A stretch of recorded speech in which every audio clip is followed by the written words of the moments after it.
Good morning, and thank you so much for joining us today. Rebecca has been with HR Answers for what, a year and a half now?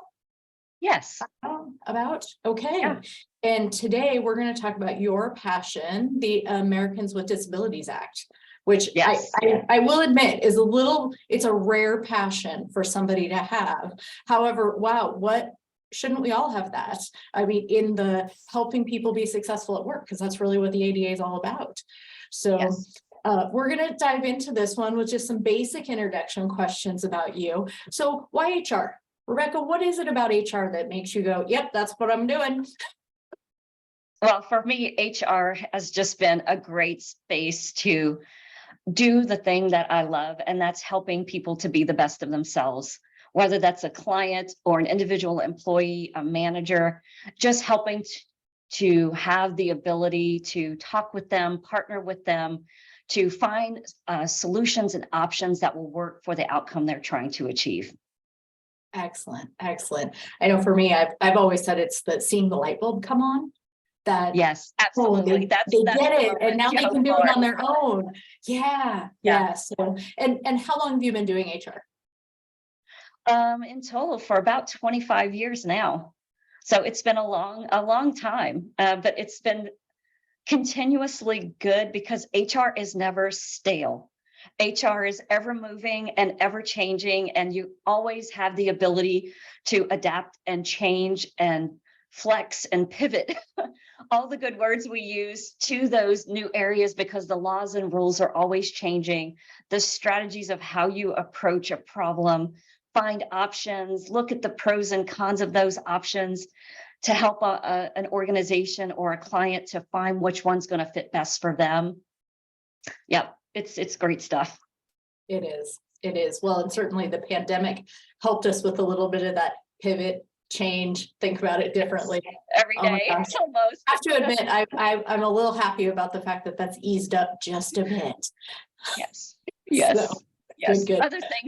Other things are helping us to take its place. Of course. As we'll probably talk about in other videos. Yeah, for sure. So what types of organizations have you worked for? Mostly the majority of my background has been in Oregon state government. So working with state agencies, and then I've had a small stint of my career has been at a state university. So a little bit of both, same, policies, rules, processes are very similar. Again, majority of it has been though with state government agencies, which has given me a lot of experience to help some of our clients that we work with today. Awesome. So perfect segue into the next question. What kind of organizations do you work with now? Today, I'm getting to expand my horizons, not only working continuously with some state agencies whom we have contracts with, but also public, private, small districts, from soil and water districts to mosquito districts to museums, private companies, some regional companies, just across the spectrum of companies that may have different types of parks and rec districts. So from public, private, municipalities, public, city, counties, just the whole spectrum, which gives a great segue into being able to apply all the laws and rules of Oregon, Washington, and in some cases, potentially other states as well. For sure. Well, and certainly, unfortunately, wow, I'm going to say something about the pandemic again. That is one of those things that even in the last, I would say 18 months or so, there's been a lot more focus on people who are working remotely, and that then creates employers needing to look at the employment laws of those other states to determine whether they apply. And we can't say enough how much pre-plan those answers to workplace flexibility. It's not that you shouldn't be looking at it, you shouldn't be doing it, but don't forget to look at the risk components that you're going to have to be managing in those other states. I think it's a really valuable resource for people to be able to use employees in multiple states. But wow, it's an undertaking. There's some definite research that goes into that one. Absolutely. Yeah. Well, so you've been doing HR for 25 years. I've almost got to 25 years. We're just on your heels on that one. So in all of those things, and man, HR is everything from soup to nuts. Anything that happens with an employee, what's that one thing? What's that passion for you? It's got to be the ADA. And I say that pretty broadly in that ADA, not only for employees, I could also tag on to that, working with our veterans who are coming back, even though that may not always be an ADA type case. But it's really just having all employees, regardless of what the issue may be, having the ability to work with clients, managers, HR departments, and helping them to find ways to ensure that an employee has all the elements to perform the essential functions of their job, and walking with them through that process of ensuring that they've talked about the interactive process and that they've involved all the right people in the process to get to that great outcome to help people who may have a disability as it's defined in the law to continue working and to keep great people in the workforce, because we have a lot of people who potentially do have disabilities from a variety of conditions. And we want to make sure that we're utilizing all the skills and experiences they have and keeping in our workforce. You know, one of the things that I've offered and pondered around the ADA is, wouldn't it be nice when we finally get to the place where putting accommodations in place for any physical or mental health issue is as seamless and inconspicuous as people wearing glasses. And we have people wearing glasses in the workplace all the time. We don't think twice about the fact that of course we're going to let them wear glasses, or we're going to buy the safety glasses that give them the prescription they need so they can do their job. And really, in my estimation, nothing else that somebody can come up with should be any more difficult than, of course, you can wear glasses. And we aren't there yet. We aren't there yet. We got a lot of ground to cover. And we're of course, trying to. Some things aren't quite as simple as just put on a pair of glasses and we've solved the issue. Some are much more in-depth evaluations than that, but won't it be awesome when we get to that place where it's like, we don't see those differences anymore because they just are what we work with in organizations, and we're skilled to do that. Exactly. And it's just about identifying it. And I think this may go into maybe what we're going to talk about next, but I think it's being mindful that identifying a condition may come up at any moment. It doesn't have to be a formal request. It could just be a management observation of an employee is struggling in a particular area.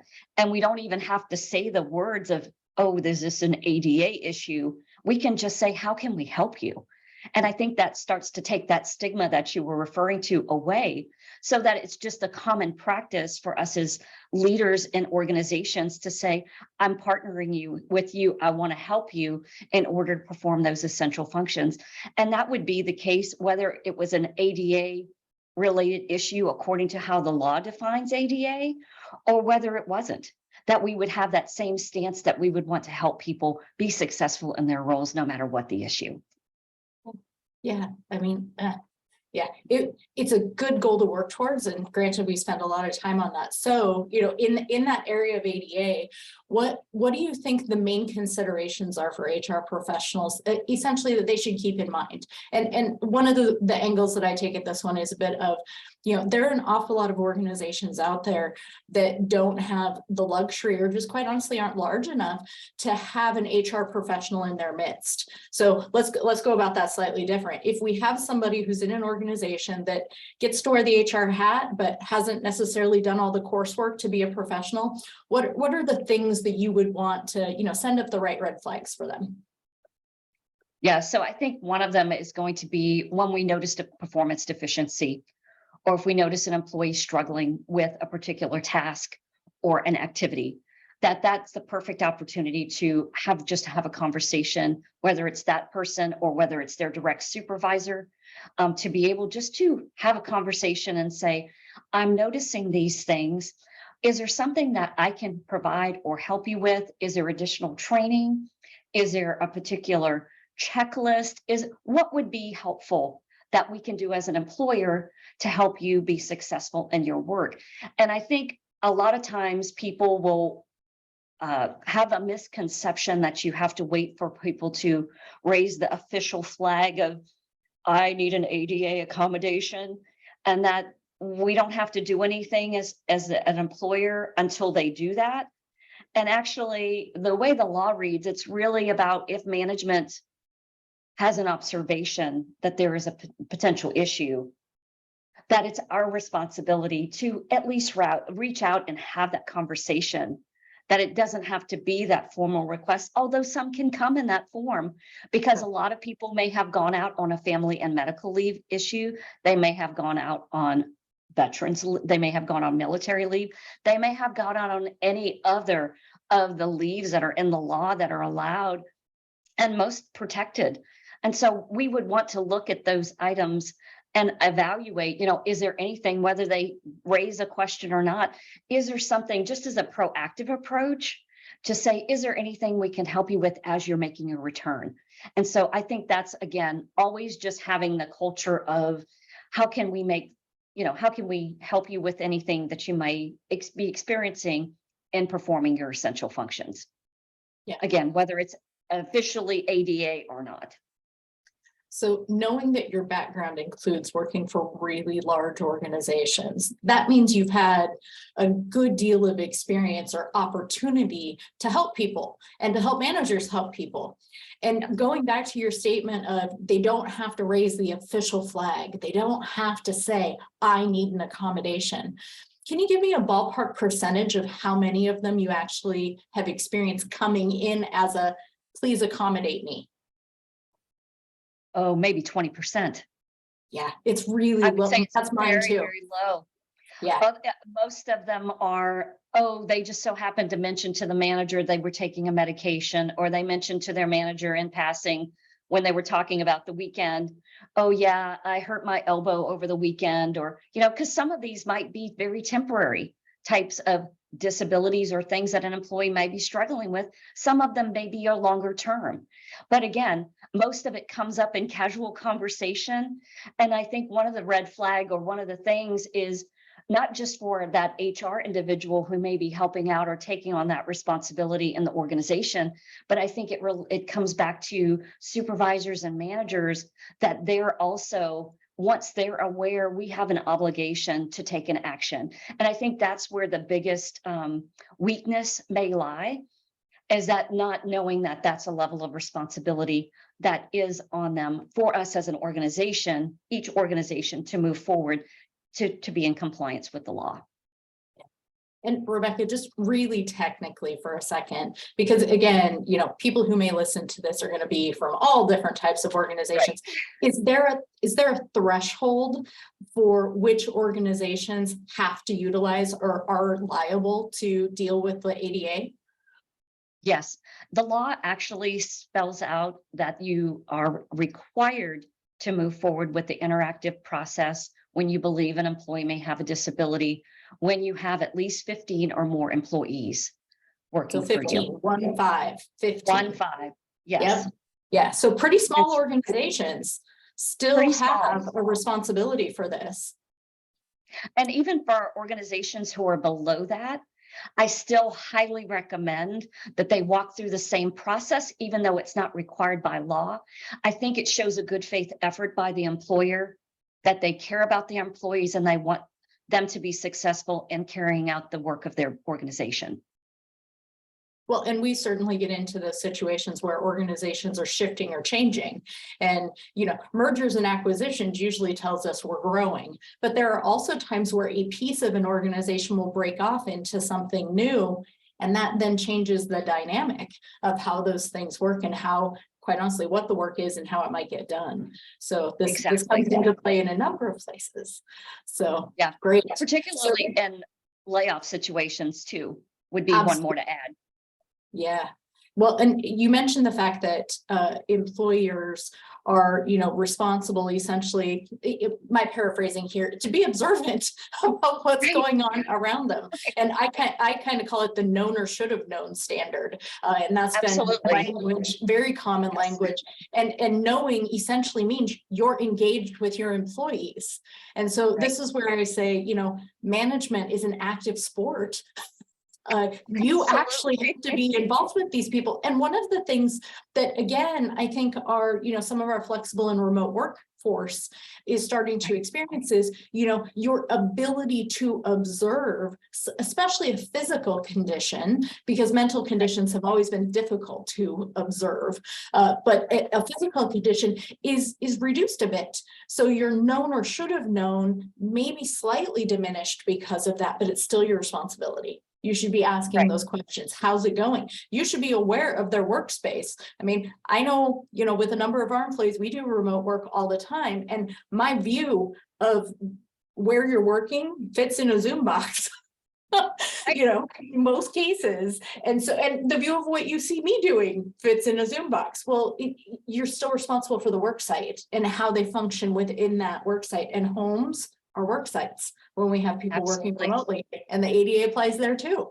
So really employers have expanded the need, but also have less direct tools to be able to make those assessments. And I think that's a shift for organizations.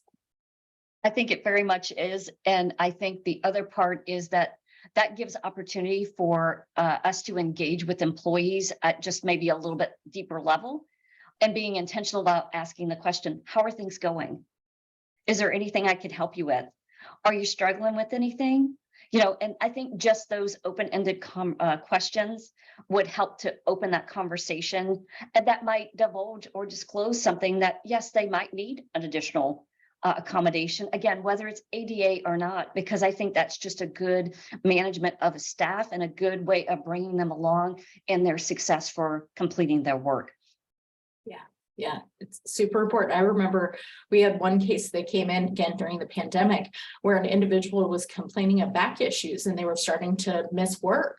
They were calling in sick, and the manager was having the discussion about that. I really need you to show up. I need you to be here. And the person's like, I am having the worst back issues, and not something that they'd experienced before. And they simply asked, is there something, what do you think's generating that? Well, we went and worked from home because that's what we needed to do. And the only space this individual had to work was on their coffee table. So they were hunched over, sitting on a couch, typing at a coffee table for hours on end, and it was causing back problems. And while it wasn't a diagnosed disability, this organization did a nice thing and said, hey, what can we do to help?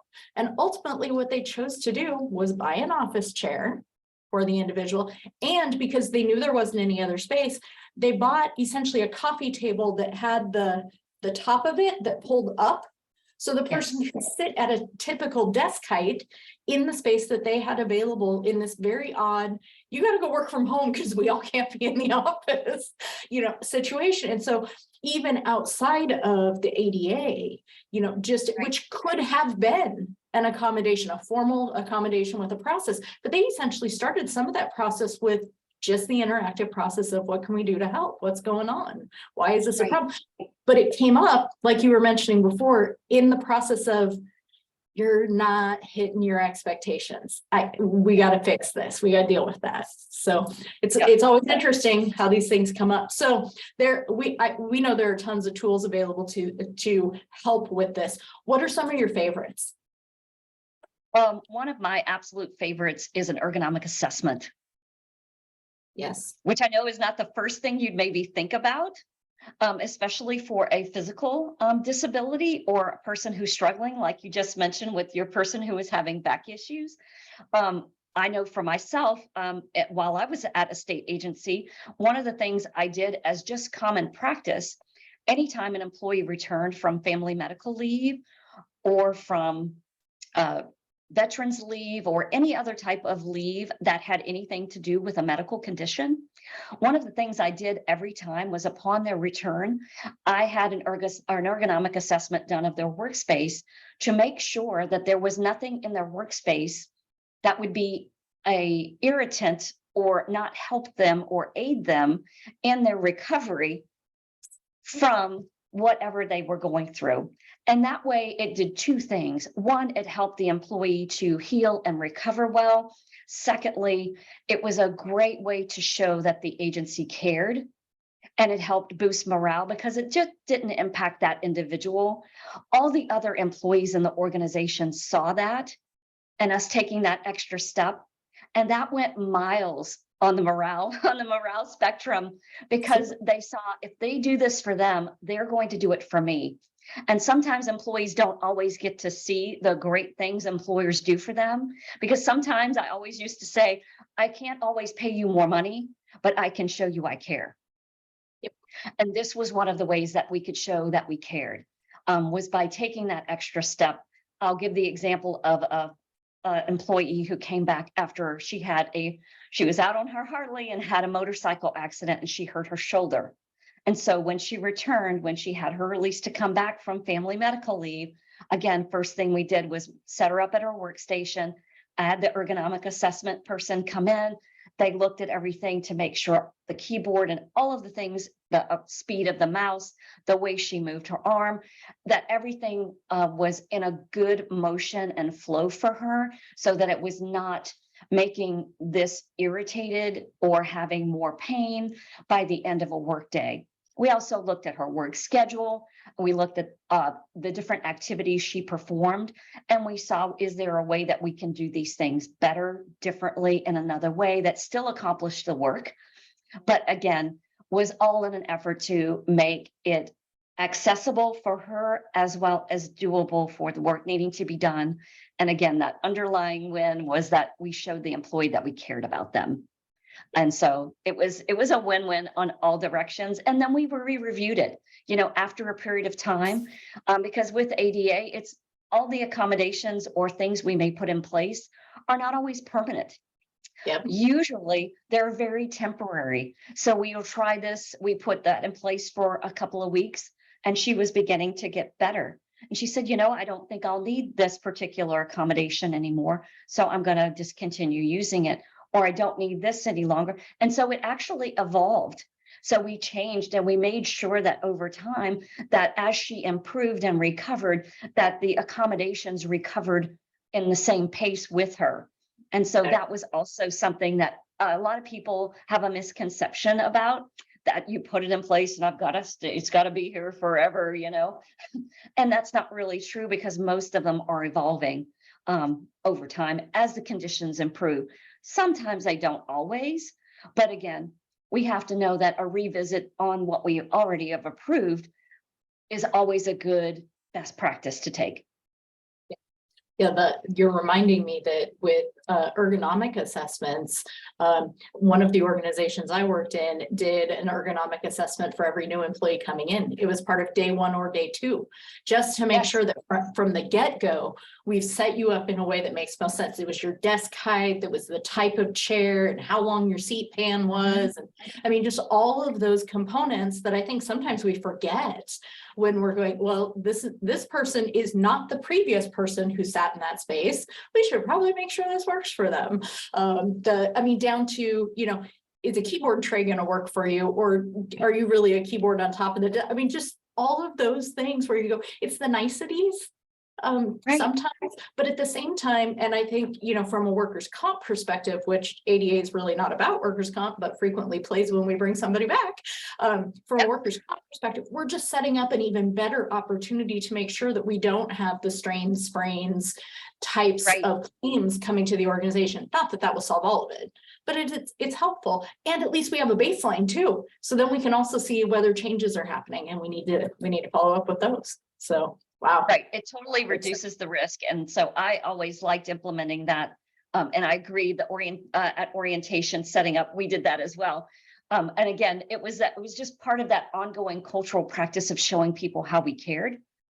For them. The other piece that I just want to mention in this conversation, because I don't think a lot of people keep this in mind, but depending on what the disability is, Oregon has a lot of great state agencies as well as nonprofit organizations who will provide those type of assessments, as well as I will use the example I had with an employee who was blind in one eye, who did clerical work and filing. And I was actually able to reach out to the Oregon Commission for the Blind, and they were ecstatic because we were continuing to employ a person who had a disability with blindness, and they were able to come in. They did their assessment from a very specific direction of sight and being able to have everything accessible, from the size of the keyboard to the monitors to the magnification equipment. So the employee could slip a piece of paper under a magnifier, and they had it set so that that magnification allowed them to see the piece of paper and its contents perfectly. Wow, They that's also gave awesome. them they also gave them tools to be able to look at the files at the file cabinet. There was a magnifier that went over the edge so that they could read the file labels. So I can't tell you how many things they implemented for the employee, and all of it was free of charge to our agency. And again, I think that's a key piece that people need to keep in mind, that there are resources that can help partner with you, that will help you to achieve some of the things that we don't always think about, all of the possibilities that are out there. And this helped this employee to go from performing just a little below average to exceeding and being the top performer in his section. Wow, it's huge. Yeah. You know, all the difference, And that's, right? again, back to the reason why I'm in HR. It's those successes. Yeah, It's all absolutely. about that. Yeah. Well, and one of the things that I think is important, so not only, so we've talked about the fact that you essentially 15 or more employees is a requirement, but it's a good culture option to utilize this flexibility for individuals who do work differently than what our norms have been for organizations. So there's also then the definition of a disability. We actually, when we're in the ADA, what is the definition of a disability? So according to the law, it defines it as having a limitation or impairment that limits a major life activity. So breathing, walking, eating, sleeping, Pretty much anything we do as humans. Everything we do as humans in essence is in that list. Yeah. So that it really encompasses a lot of things, as well as we have to realize also that that's just the physical side. It also has another component that includes many things that are mental impairments. Yeah. And so a lot of those are a little bit harder to assist with, but there again, that's why the interactive process is so important. And I think, just to talk a little bit about the interactive process and what that looks like, not only from the notification of how do we even know that they need help.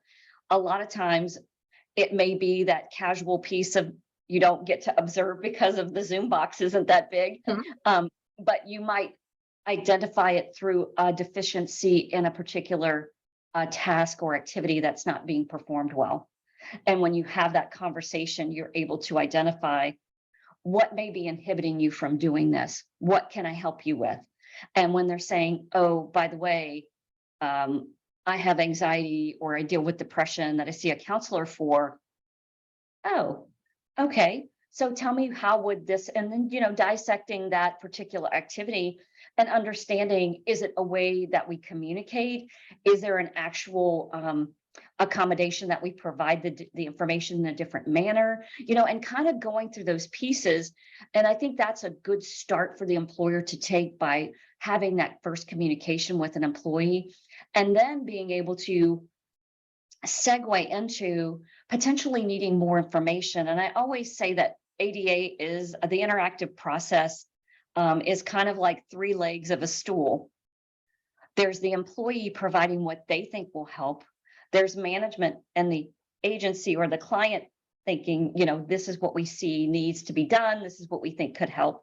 But there's also the third leg of the stool of their attending physician or the person who they're getting assistance from their medical condition, and them providing insights from a medical perspective, because we're not doctors. We don't know all of the realms and all of the pieces that might impact how an employee thinks, moves, and does their work, and what bodily functions, things might impact an employee as they process information. So we just don't know. And so we rely on our medical professionals to provide us with that information. And that interactive process is being able to use those three legs of the stool. So we have a sturdy foundation to make accommodations, to put those in place. And I think the biggest piece of all of this, and I think this might be to some missteps along the way, is that when we provide or get that information, it's documenting what things each party is recommending, and then going through the process of understanding what things are doable, and then what things may cause an undue hardship. And the EEOC defines what an undue hardship may be, and it gives several factors. And so we want to be really clear about really reaching those thresholds before we say an accommodation really is not doable. And then documenting, this is what the accommodation or the request was, this is what we implemented, putting a date on it and saying, we're going to implement it for a certain period of time, then we're going to revisit, kind of back to that temporary accommodation tactic that I talked about earlier. But I think that's really important, and the documentation, so we can physically show that, yes, we have been compliant as an employer to meet all of our components for doing the interactive process. Because as we revisit, that interactive process will happen again and potentially again. And we want to be mindful to document all of those interactions, because again, if anyone should bring forward a claim saying we did not follow the ADA of an employer who was 15 or more employees who was required, we want to be able to show our good faith effort as an employer to show, yes, this is what we talked about. Here's the information we gathered from the employee, from the attending physician. This is what we identified as a client or an organization. This is what we could do. This is what we didn't feel we could do. And here is the EEOC undue hardship provision that we can point to say why this one wasn't quite doable, to buy them a whole new van, or buy them turn the organization upside down of the structure or the way we do business, or totally redo the processing of how the plant runs. There are some things that do meet that level. But again, I would want to make sure that we have a really solid foundation of the top of that stool being really sturdy when we get there, to make sure we're meeting that. I have frequently said undue hardship does not equal I don't want to. It also Right. does not equal that's too expensive in most cases. Right. It's, as you mentioned, it's a very high bar. Undue hardship is Yes. a very high bar. And that should, I think, for most employers, should just tell them they're serious about the expectation to help people be successful in their job. And that's really what it's about. You've got a disability, and that should not prevent you from doing your job. Right. Period. And it's the employer's job to help navigate through all of that using practitioner information, employee information, and what the organization knows. You've got a pretty good picture when you've got all three of those together. The organization should know what the job is, the employee knows how they do the job, and a practitioner understands how the medical condition or mental illness deals with that. So you mentioned, okay, we've got 15 employees, we need to have a disability. And we basically said everything could be a disability. Right. Is there a, if somebody has something that's going to impact them for 2 weeks, is the ADA applicable at that point in time? Or is this something where a longer period of time is typically where we end up with? I would say it's both. Because again, I would say it applies in all cases. Regardless of the duration, because the law doesn't speak to the duration of the disability. So I would say, again, back to the being a culture of wanting to help employees. And again, the law is not specific to it being limited to a certain period of time. And again, most of the accommodations we make, just like my gal who hurt her shoulder from the Harley accident, we had those accommodations in place for 2 weeks, then we adjusted and we accommodated. And I think the whole thing was maybe 6 weeks long. Very different than my employee that I had who was dealing with cancer and going through chemotherapy and was in a wheelchair during that duration. And so our accommodation was to actually raise the desk height so that he could comfortably get his wheelchair underneath the work surface, as well as have his keyboard in the right position so that he wasn't hitting the keyboard on the top of the chair arms of the wheelchair. So, it was all those things, but his lasted, for 2 to 3 years. And again, ADA does not limit you on how long you're kind and helpful to your employee in doing their essential functions of their job. Yeah, I know there's some language in there about prolonged, but again, it's not 2 weeks, 3 months, 6 months, No. so on and so forth. And the reality is, and you mentioned this pretty early on, if it impacts their ability to do the essential functions of their job, we're in. We're in for the interactive process. And I, like you, would err on the side of caution for that one, which is if essential functions are not clearly called out in your job descriptions, or if the job has seen a significant amount of change and you haven't gotten to that part of the stack of updating job descriptions, that you're going to defer to saying, yeah, we're probably going to need to accommodate this. And that's always a tricky one. At least it's one of the missteps I've seen, which is well, we don't have to accommodate that. That's not an essential function. Well, where is that documented, and does the employee know that? And if not, then you're on shaky ground at best. So in the misstep arena, you've talked about at least one. Any other missteps that you think are pretty common for organizations? Being aware and not taking action. Yeah. Those casual conversations where it comes up, and like I said, 80% typically come out and are made aware from those casual conversations. But there's not an awareness for management or supervisor to know that, okay, we need to begin a process. This is our notice. And I think that's a misstep by many, and they allow things to continue on without having entered into the interactive process.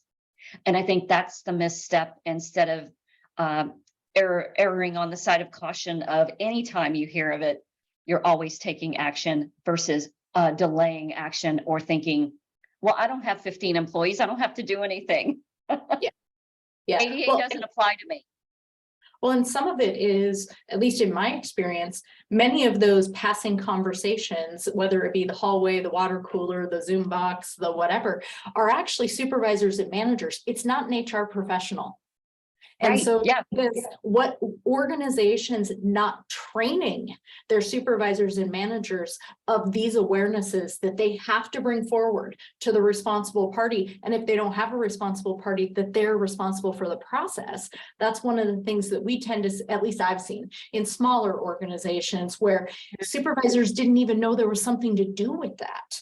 And there can be personal liability associated with not taking the appropriate steps. We also have seen a lot of feedback from regulatory organizations, whether they be state specific or at the federal level, because the law exists in both, stating that one of the most significant downfalls in litigation is the finding that the interactive process has not happened, which can be everything from we did nothing to we did stuff, we just never engaged the employee. We never talked to them. We did this to them. Right.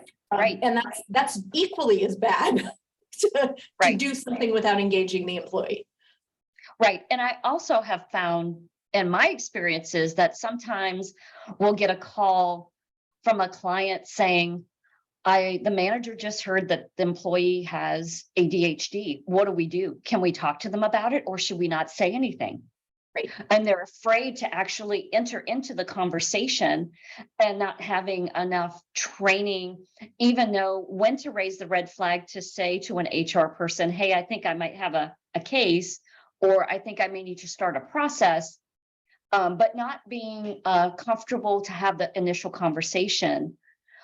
That's another misstep of I don't want to say avoidance, but just being what's the word I'm looking for? Caused by unclarity or unsure of next steps. Yeah, and they're hard. I mean, even for HR professionals. I mean, we started in HR at some point in time, and no, I didn't have a lot of experience having conversations with individuals about their personal medical conditions. And quite honestly, we do run across individuals who don't want to share. And I also think that that has to do with kind of the stigma around well, I can't do it the way everybody else does. So if I just, low and make it happen, it will be fine, no big deal. And they could actually be creating more harm for themselves in making that choice, which honestly could end up being a workers' comp claim, depending on what the type of situation is. So, I mean, the more we normalize the conversation, but it starts with some practicing. And I'll be the first to admit, I role played some of those conversations early on, because I was so concerned that I would say the wrong thing. And Right. you learn over time. And the reality is, if we're all giving each other a little grace, we'll Exactly. get there, we'll figure it out. But that the idea of kindness first associated with all of it, and it's that genuine care for other people. Right. And again, because we've already said disability can literally be almost anything. I promise you, every single one of us has disabilities. The big question is, how does it impact our work, or does it impact our work to the point where we need to do something differently? And then an employer's got to engage in that. So yeah, that training and the practicing some of that scripting is really important, really important. Right, because I've seen the other side of that coin, where management is aware. In fact, I had a case this week. Management is aware of a potential medical issue that impacts the way the employee would more readily receive or be able to take in information, and management has done nothing with it. And so the employee has been frustrated because they don't feel like they can bring it back to them, because they don't want to be a problem. They don't want to be treated differently. They don't want to be seen as, oh, I'm rattling the cage or doing whatever. And so they just sit back almost in a silence, needing assistance, needing an accommodation, but not feeling the ability to go forward again and ask, because management took no action the first time. So it's really a good awareness, and the training for management to, at least, you don't have to know all of the pieces of the law, line and verse, but you need to know enough to know when you need to raise your hand and say, I think I have a case. Here's the 3 action steps I need to take. Talk to the employee, document what you heard, get more information if you need it. Good. Well, you've mentioned a couple success stories in this. Do you have a favorite one? I think my favorite one was our individual who was blind. I think that was probably the most amazing thing to watch, not only from the perspective of all of the pieces of the assessment, what was put in place, but the confidence that it gave that employee when they came to work. Their whole countenance was different. And for me, that is a huge success, to see you're not only helping someone physically, you're helping their mental and emotional state of how they see themselves, because so many people identify who they are by their work. Yep. Yeah. And people have a huge reliance on that how their identity is seen. And he went from someone who felt like I can't believe somebody's actually employing me, to I'm employee of the month 9 months running. Awesome. And that's a huge thing. And that's not, you can't put a dollar figure on that. You can't put the morale boost because it was infectious. Yep. Not only for him, but the other employees, they rose up to his level. And that's something that would make any management team sing, because that for me was watching him, for us to set him up to be successful, to see him grow and to see him be so confident, even with a disability, performing his work with excellence, and to watch that inspire his teammates to come up to another level that, hey, he's outperforming me. What's my problem? And it really, it changed that entire team. Then it started changing other teams, and then just a ripple effect Sure. of what care can do. and its impacts. Again, that one stands out for me as the most, because of the impact it had, not just for one, but for a team. And then that whole floor started to see who else, who can do the work the most excellent. And to have a workplace of excellence, what employer can ask for more than that? Yeah. And it was all started by their one employee in the whole floor of about 80 people that had a disability. And I don't know how you top that. So yeah, well, you do other really caring things. That's how you top that. So, yeah, I mean, so, but again, many others of, from ergonomic assessments of getting a new chair, because they were having elbow issue or carpal tunnel type things, to standing workstations for the people who had back irritations from, I was, rafting last weekend and it's just a little bit sore. Have an extra standing work desk in the closet. Let's pull out, let's have you use it for a couple of weeks and see if that will help. yeah, It wasn't necessarily ADA, but again, you go through all the same steps. It ultimately ended up in the same result of helping the employee to perform their essential functions of their job. And again, didn't cost us any money. And a lot of times it doesn't cost employers money to adjust a schedule, to add a new, a different mouse, to get a keyboard, adjust some settings online in your computer that help you not have to move your wrist as far from one direction to another. And again, it's all about just being in that cultural mindset of doing everything we can to help employees to be successful in their role. yep. And there are all kinds of really odd downstream things that technically get involved in this, but if we can just get the basics down at the front end, it's great. Yeah. And I think one of the things that was really freeing for me as I was coming up and learning about the ADA was to understand that it's almost impossible to predict what the future of something will be. And back to your statement of it's ever changing. And that's because the disability is changing or a person's healing, but then you also have a person who's aging. You also have jobs that are shifting. You also, all of those components mean it's nearly impossible to project the outside. And so deal with the here and now. And if a next step is needed because change has occurred, we'll assess that then. So they don't have to know the end game. They just have to play the game. They have to get in and get started. Right. Yeah. Just be engaged, just be mindful, be observant, ask questions, be caring, kindness, grace, all of those things. Yeah, exactly. So for those people who are HR professionals that may be listening to this, what are the skills that you think an HR professional has to exercise to be successful with the ADA? Compassionate communication has to definitely be at the top of the list. I think providing coaching and training to the managers who will be involved in the process, and for them to be confident in what they can say, what they can't say. Again, to that compassionate communication style, as well as documentation and being sure to document the process all the way through, whether we incorporate a particular accommodation or we do not. And if we don't, again, reaching that high bar of what EEOC has explained.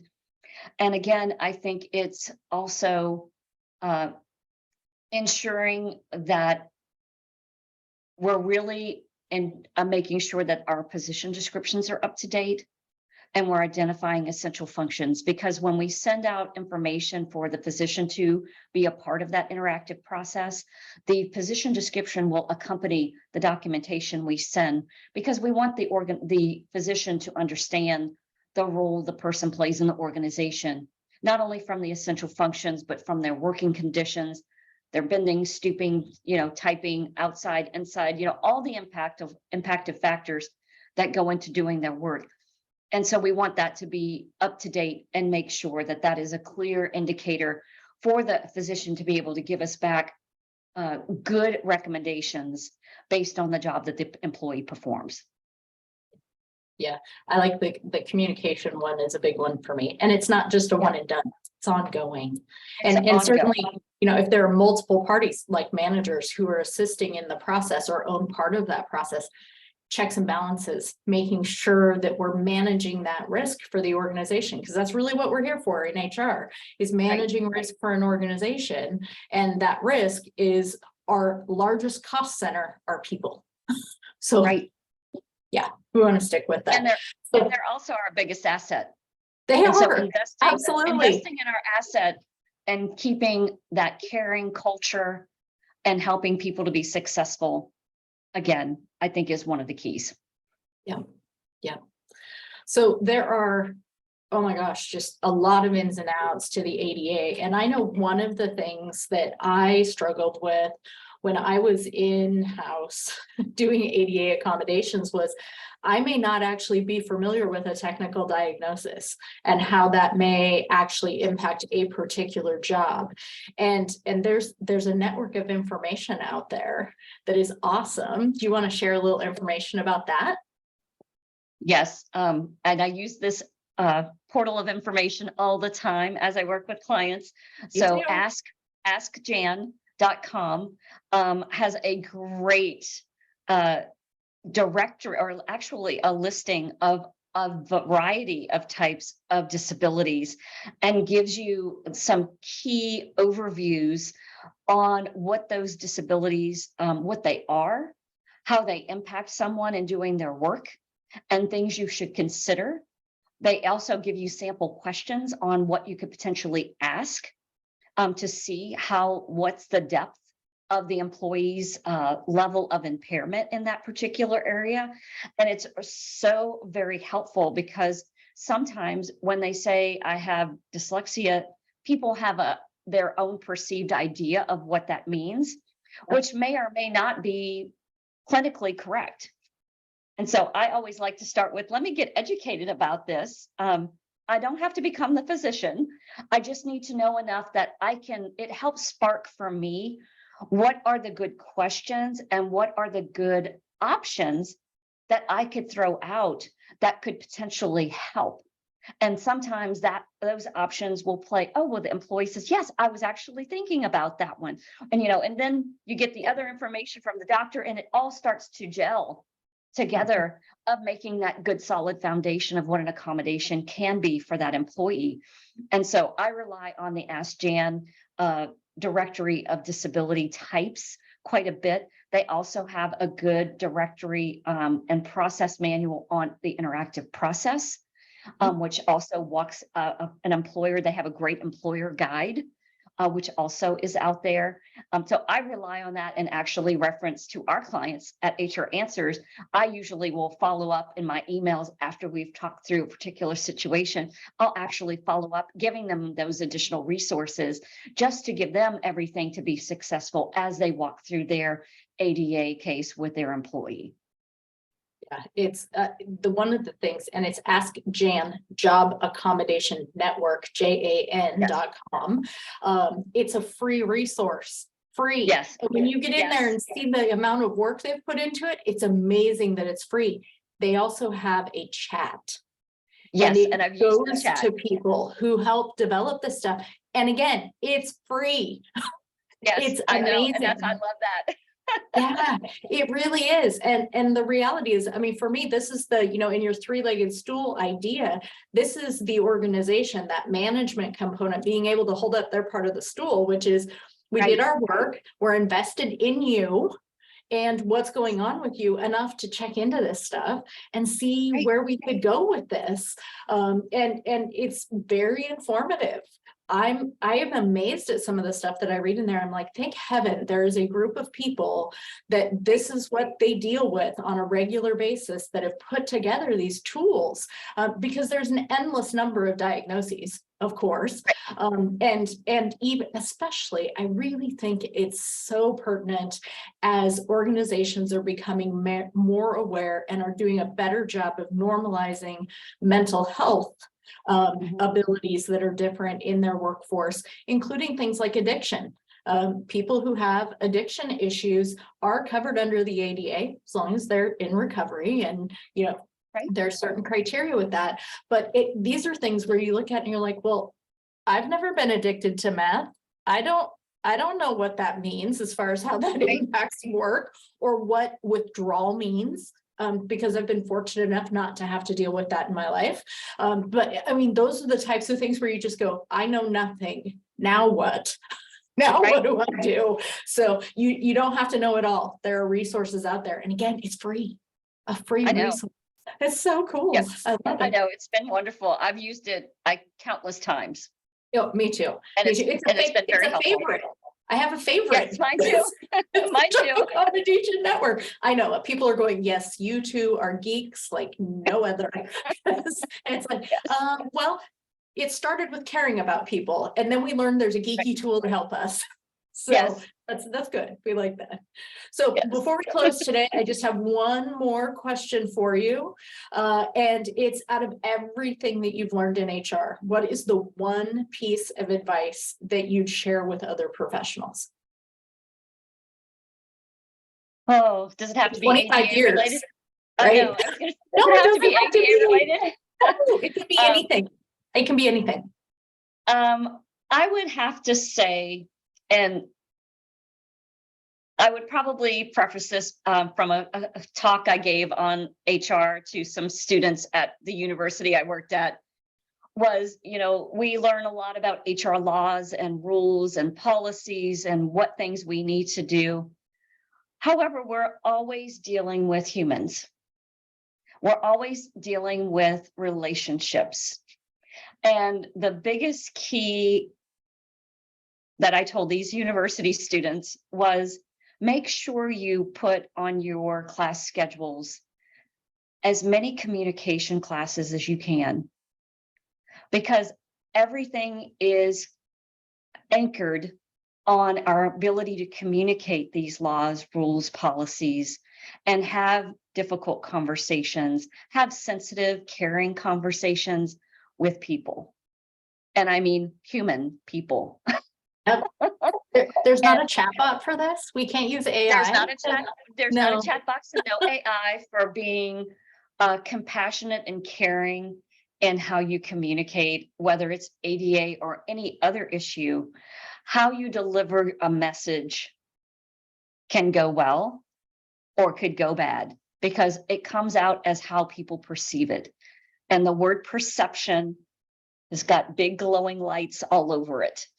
And so the biggest takeaway or lesson learned for me in my 25 years is, one, being mindful of how I'm communicating what I have to say, as well as, and I've used this here recently, is being able to be mindful about whom I'm speaking with, whether it's a person of ethnic background, whether it's a person of a different generation than myself, and understanding and that's another way of being caring.